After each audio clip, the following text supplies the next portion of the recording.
작은 사망입니다 라는 제목으로 하나님 말씀을 전합니다. 최초의 인간 아담이 에덴 동산에서 하나님께서 먹지 말라고 하신 선악과를 먹는 순간 인류 최초의 죄를 짓게 되었고 그 이후로 죽음이 들어오게 되었습니다. 그런데 이것은 하나님의 말씀대로 된 것이죠. 동산 각종 나무의 열매는 네가 임의로 먹되 선악을 알게 하는 나무의 열매는 먹지 말라. 네가 먹는 날에는 반드시 죽으리라 말씀하셨거든요. 그거를 먹었어요. 그 결과 하나님 말씀대로 뭐가 들어왔죠? 죽음이 들어오게 되었습니다. 아담이 죄를 짓지 않았다면 인간에게는 죽음이 없었을 것입니다. 죽음은 존재하지 않은 상태였죠. 죄의 결과는 죽음입니다. 죄는 인간에게 죽음이라는 형벌을 불러왔습니다. 아담이 죄를 지은 이후로 태어나는 모든 사람들에게는 이 죄와 죽음이 들어오게 되었습니다. 우리 인간은 아담의 육체만 물려받은 것이 아니라 아담이 지은 죄까지도 물려받게 되었습니다. 내가 아담의 죄에 동참하지도 않았는데 내 속에 들어온 것입니다. 이것을 신학적으로는 죄의 유전이라고 합니다. 오늘 본 말씀을 통하여 바로 이 죄와 사망의 근원과 뿌리에 대해서 살펴보기를 원합니다. 내가 오늘 마태복음 15장 18절 말씀에 보면 입에서 나오는 것들은 어디에서 나온다고 말씀하죠? 입에서 나오는 것들은 마음에서 나오나니 이것이야말로 사람을 더럽게 하느니라. 입에서 나오는 것들은 아무것도 없는 텅 빈 공간에서 나오는 것이 아니라 나와 전혀 상관이 없는 곳에서 나오는 것이 아니라 내 마음에서 나온다고 말씀합니다. 입에서 나오는 것들은 마음에서 나오나니 마음에서 나온다. 그 사람이 예쁜 말을 하든지 아니면 거친 말을 하든지 전부 다 그 사람의 마음에서 나온다는 것입니다. 마음이 문제죠. 사람을 더럽게 하는 것은 손을 씻지 않고 먹는 것이 아니고 마음이 문제다. 마음에서 나오는 것들이 사람을 더럽게 한다. 입에서 나오는 것들은 마음에서 나오나니 이것들이야말로 사람을 더럽게 하느니라. 마음 따로 입 따로 존재하지 않는다는 것입니다. 어떤 사람이 그렇게 말을 하는 것은 그 사람의 마음이 그렇기 때문에 그런 말을 하는 것입니다. 그 마음에 있는 것이 그 마음에 쌓여 있던 것이 입 밖으로 나온 것일 뿐입니다. 결국 모든 말의 문제는 그 사람의 마음의 문제라는 거죠. 괜찮아요. 그냥 은우 처음 왔기 때문에요. 우리가 잘 도와줘야 돼요. 은우가 조금 힘들 수도 있고 또 장난할 수도 있고 또 소리를 질 수도 있어요. 그렇더라도 우리는 거기에 대해서 전혀 신경 쓰지 마시고 그건 은우의 문제. 우리는 하나님의 말씀에 집중하면 되는 줄 믿습니다. 마음이 깨끗하면 깨끗한 말이 나오게 되는 것이고 마음이 더러우면 더러운 말이 나오게 되는 것입니다. 그 사람의 마음이 그렇기 때문에 그런 말을 하는 것입니다. 윗물이 맑아야 아랫물이 맑다는 말씀이죠. 맞는 말입니다. 윗물이 맑으면 아랫물도 맑은 것이고 윗물이 더러우면 아랫물도 더러울 수밖에 없습니다. 말을 바꾼다고 사람이 바뀔까요? 그것도 도움은 되겠지만 말의 근본 뿌리가 바뀌지 않으면 한계가 있습니다. 말이 솟아나오는 근본 뿌리인 이 마음을 깨끗이 할 때 깨끗한 말이 나오게 되는 것입니다. 어떤 사람이 그 마음은 더러운데 악한데 입으로만 이쁜 말을 하고 다녀요. 그거는 그냥 이쁜 척 하고 다니는 거죠. 이쁜 척 흉내내는 겁니다. 그래서 우리 사람의 말에 너무 쉽게 움직여서는 안 돼요. 어떤 그 술집 여자가 그죠? 화장 예쁘게 하고 예쁜 말 하잖아요. 어머 오빠 막 이러면서 그러면 여러분 그 말을 그대로 믿어야 되나요? 술집 안 가보셨기 때문에 모르시겠지만 저는 가봤어요. 여자들이 얼마나 예쁜 여자들이 그 밤 시간에 은은한 조명빛에서 얼마나 예쁘게 또 팔짱 껴주면서 오빠 하면서 막 얼마나 칭찬해주고 띄워주는지 대부분의 남자들이 정신을 못 차리는 것 같더라고요. 저는 정신 차렸어요. 정신을 못 차립니다. 그 말이 근데 그 말이 진짜냐고요? 아니잖아요. 예쁜 척 하면서 말한다 그래서 그 말이 진짜냐? 아닙니다. 우리는 너무 쉽게 사람 말에 속아 넘어가서는 안 되고 그 사람의 마음을 볼 줄을 알아야 됩니다. 처음 만난 사람한테 함부로 말하는 사람은 없죠. 누구나 처음 만난 사람한테는 고상하게 말하고 예쁘게 말하고 조심스럽게 말합니다. 처음 뵙겠습니다. 반갑습니다. 저는 김아무개라고 합니다. 부족한 점이 있더라도 잘 봐주시기를 바랍니다. 앞으로 잘 부탁드리겠습니다 하면서 하하하 이러는 거잖아요. 그렇지만 그게 얼마나 가냐고요. 사람의 근본이 바뀌지 않으면 그 사람의 말도 삶도 바뀔 수가 없습니다. 오늘 우리가 암송했던 말씀처럼 오로지 마음을 새롭게 함으로 변화를 받아야만 나의 말과 삶이 새롭게 바뀔 수가 있는 것입니다. 여러분이 힘껏 고무줄을 당기고 있는데 너무 힘이 들어서 고무줄을 놓게 되면 어떻게 될까요? 금세 고무줄이 원위치로 돌아갑니다. 0.5초도 안 걸려서 원위치로 돌아갑니다. 그게 우리의 마음이라는 거죠. 내가 일부러 의식하고 있을 때 그때는 괜찮은데 내가 더 이상 참을 수 없는 상황에 놓이게 되면 나도 모르게 이 마음속에 있던 것이 순간 말과 행동으로 나오게 된다는 거죠. 이것은 무엇을 말해줍니까? 우리 인간은 다 그런 존재라는 거예요. 안 그런 척 감추고 숨기고 억누르고 있을 뿐이지 도저히 내가 참을 수 없고 견딜 수 없는 상황을 만나게 되면 그 속에 있는 악하고 더러운 게 나온다는 겁니다. 예수님께서는 이 우리 마음속에 있는 것이 무엇인지 구체적으로 말씀해 주셨습니다. 이게 19절에 나와 있는데요. 마음에서 나오는 것은 악한 생각과 살인과 간음과 음란과 도둑질과 거짓 증언과 비방이니 라고 말씀하셨어요. 예수님께서 보실 때 우리 인간은 다 이런 마음을 가지고 있다는 겁니다. 단 한 명도 예외 없이 이런 마음을 가지고 있다는 거죠. 정도의 차이만 있을 뿐이지 그게 과하면 범죄하는 것이고 그게 약하니까 드러나지 않는 것일 뿐이지 우리는 모두 다 하나님 앞에서 이런 마음을 가지고 있다는 것입니다. 예수님께서 초고성능 엑스레이, CT, MRI로 우리의 마음을 쫙 스캔해보면 이게 다 잡힌다는 거예요. 예수님이 우리 부끄러울까봐 말씀만 안 하실 뿐이지 지금 여러분의 지금 마음속을 예수님이 한번 그 눈으로 쫙 스캔하면 그 속에 있는 그 악하고 더러운 것들이 다 포착이 된다는 거죠. 그런데 그 속에는 좋은 것만 있는 게 아니라 악한 것도 있더라. 병원에 있는 초고성능 CT, MRI로는 안 찍힙니다. 아무리 찍어도 우리의 마음속에 찍히지 않습니다. 그렇지만 예수님의 눈으로 촬영하면 우리 인간의 마음속에 있는 모든 것들이 전부 다 숨김없이 찍히게 됩니다. 0.1초도 안 걸리는 거죠. 예수님은 지금 이 시간 여러분 보는 순간 보지도 않고도 여러분의 마음속에 어떠한지를 다 알고 계십니다. 그렇게 예수님의 눈으로 사람의 마음속에 있는 것을 스캔해 봤더니 뭐가 있더라는 거예요? 악한 생각, 살인, 간음, 음란, 도둑질, 거짓 증언, 비방의 마음이 있더라는 겁니다. 거기 예수님 앞에 있었던 그 많은 사람들 중에 한 사람도 예외 없이 다 그렇더라. 누구나 다 하나님 앞에서 죄인이라는 거죠. 여러분 혹시 주변 사람들 때문에 스트레스 받고 있지는 않습니까? 이제는 그 인간들 지긋지긋하다. 그 인간을 떠나서 좀 산뜻한 사람들과 지내고 싶다는 생각이 들지 않습니까?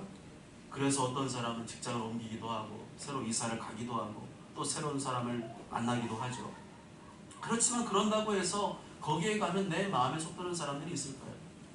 거기에 가면 아무런 다툼도 없고 갈등도 없이 지낼 수 있을까요? 그런 일은 없을 겁니다. 왜냐하면 모든 인간은 다 이런 부패한 본성을 가진 죄인이기 때문이죠. 어딜 가나 마음에 안 드는 사람들이 있습니다. 어딜 가나 불편한 사람들이 있습니다. 마음에 들었다가 안 들었다가 하는 사람들이 있습니다.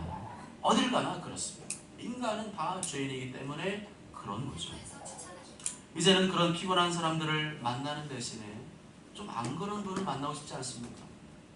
이제는 좀 예수님 나도 한번 그건 만나고 싶지 않습니까?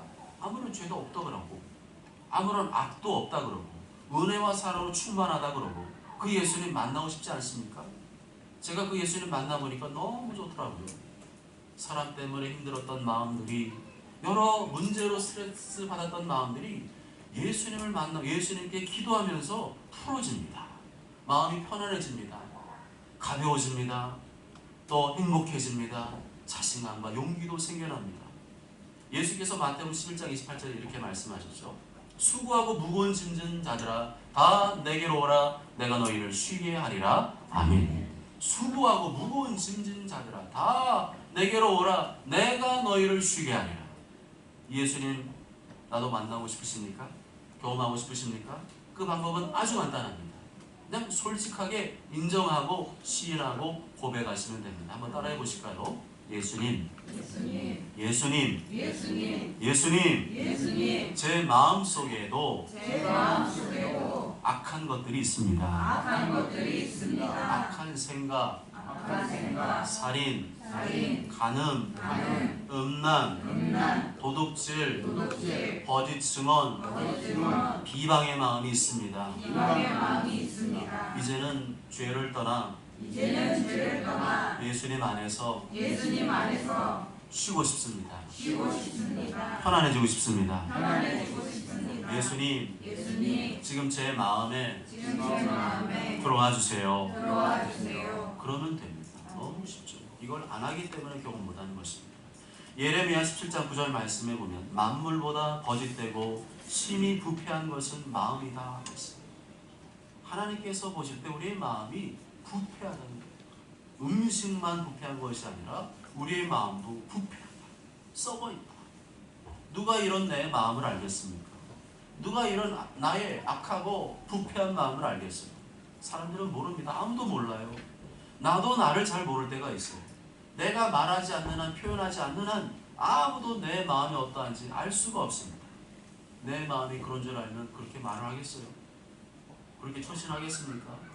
사람들이 내 마음을 모르니까 그렇게 말을 하고 그렇게 표현하고 그렇게 속을 썩이고 그렇게 상처를 주는 것입니다. 사람들에게 너무 기대하지 마세요. 사람들 너무 의지하지 마세요. 실망하게 될 겁니다. 사람들은 다 하나님 앞에서 죄인들입니다. 예수님이 그 속을 다 보면 이런 것들로 가득합니다. 사람들은 내 마음을 몰라줘도 내 마음을 아시는 분이 있습니다. 그분이 누굴까요? 하나님이시죠. 우리 인간을 만드신 하나님이십니다. 누가복음 11장 40절에 보면 예수님께서 이렇게 말씀하셨습니다. 어리석은 자들아 겉을 만드신 분이 속도 만들지 아니하였느냐. 어리석은 자들아 겉을 만드신 분이 속도 만들지 아니하셨느냐. 하나님께서 우리 육신만 만드신 것이 아니라 우리의 마음도 만들었다는 거예요. 그러니까 예수님께서는 우리의 마음에 평안을 수 있는 분이라는 거죠. 사람들은 나를 속일 수 있어도 누구는 속일 수 없을까요? 하나님은 속일 수가 없습니다. 하나님의 말씀도 속일 수가 없습니다. 여러분이 지금 말씀을 들으면서 마치 내 마음이 들킨 것 같지 않습니까? 하나님의 말씀이 그런 거예요. 하나님의 말씀을 속일 수는 없어요. 여러분이 입으로 아멘하지 않으시고 입으로 반응하지 않으셔도 지금 여러분은 이 말씀을 들으면서 내 마음이 들킨 것 같은 그러한 부끄러움을 느끼실 겁니다. 만일에 그렇지 않다고 우기는 사람이 있다면 스스로 자기 자신을 속이는 사람이죠. 자기 자신이 누군지를 모르는 사람입니다. 하나님 앞에서 거짓말하고 있는 것이고 하나님의 말씀, 성경 말씀을 부인하고 있는 겁니다. 이렇게 본다면 이 세상에 죄가 없는 사람이 한 사람이 더 존재할까요? 하나님 앞에 죄를 범하지 않는 사람이 있을까요? 아무도 없습니다. 한 사람도 없습니다. 말로 범죄하지 않는 것 같다고요? 그 속을 모르죠. 그 속으로 얼마나 많은 죄를 짓고 있는지 모릅니다. 그렇다면 모든 사람은 하나님 앞에서 어떤 존재예요? 죄인이라는 겁니다. 내가 잘하는 것, 내가 잘할 수 있는 것만 인정하려고 하는 사람은 솔직하지 못한 사람이죠. 내가 못하는 것, 내가 안 되는 것도 인정해야 솔직한 사람이죠. 누가 나를 칭찬해주고 인정해주면 고마워하고 좋아하시지만 나의 부족함과 연약함을 말해주면 괜히 기분 나빠지죠. 그것도 내가 죄인이라는 증거입니다. 그만큼 내가 나 자신에 대해서 솔직하지 못하다는 증거입니다. 앞에서 우리는 죄의 삭슨, 사망이라는 말씀을 살펴봤죠. 로마서 6장 23절에 죄의 삭슨 사망이다. 죄의 결과는 사망이다.